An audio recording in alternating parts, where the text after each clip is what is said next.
من سن سنة حسنة له أجرها وأجر من عمل بها ولا ينقص من أجورهم شيئا ومن سن سنة سيئة وله وزرها ووزر من عمل بها ولا ينقص من أوزارهم شيئا.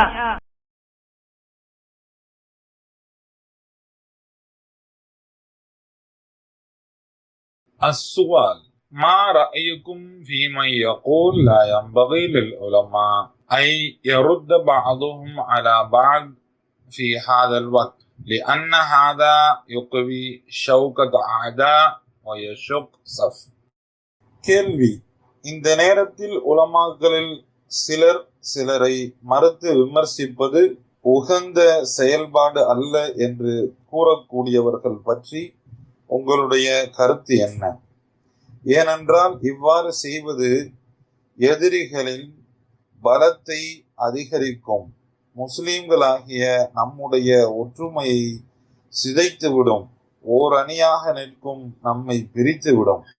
அல் ஜவாப்: هذا قول باطل وإدعاء ممقوت يقصد به تعطيل الأمر بالمعروف والنهي عن المنكر، يقصد به إلغاء بيان الحق. والأصل في هذا أن حسن البنا غفر الله لنا وله قال: إن المسلمين جميعا كلهم مسلمون قبلة واحدة وقرآنهم واحد ونبيهم واحد، إذن فلا تفريق. ومن أجل ذلك كان يجمع بين السلفي والصوفي والشيعي والمعتزلي ويقول كلهم مسلمون، وهذا بناء منه على القاعدة التي قعدها حيث يقول: نتعاون فيما اتفقنا عليه ويعذر بعضنا بعضا فيما اختلفنا فيه. وهذه القاعدة قاعدة باطلة قد رد عليها العلماء وبينوا ما فيها من الخلل. الفتوى جلية عن المناهج الدعوية. பதில்: இது தவறான கூற்றாகும், பொய்யான கூற்றாகும். இது வெறுப்பதற்கு தகுதியான ஒரு பிரச்சாரமாகும்.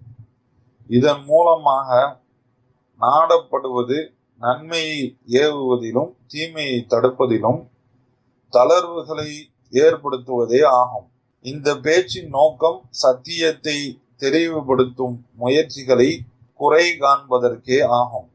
இதற்கான அடிப்படையை தந்தவர் ஹசன் அல் பன்னா என்பவர் ஆவார்.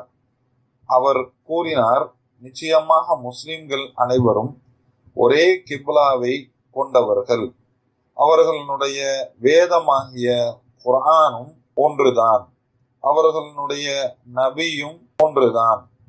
இவ்வாறு இருக்கும்போது பிரிவினை கூடாது என்றார். இதற்காக அவர் சலஃபிகள், சூஃபிகள், ஷியாக்கள், முஅ்தஸிலிகள் ஆகியோரை ஒன்றிணைத்து கொண்டிருந்தார். அனைவரும் முஸ்லிம்கள் தான் என்று கூறினார். இது அவரால் கட்டமைக்கப்பட்டதாகும். எந்த விஷயங்களில் ஏகோபித்த கருத்துடன் இருக்கிறோமோ அதில் ஒற்றுமையாக நிற்போம். நாங்கள் கருத்து வேறுபாடு கொள்ளும் விஷயத்தில் ஒருவரை ஒருவர் மன்னித்து விடுவோம் என்பதுதான் அவருடைய தத்துவமாக இருந்தது.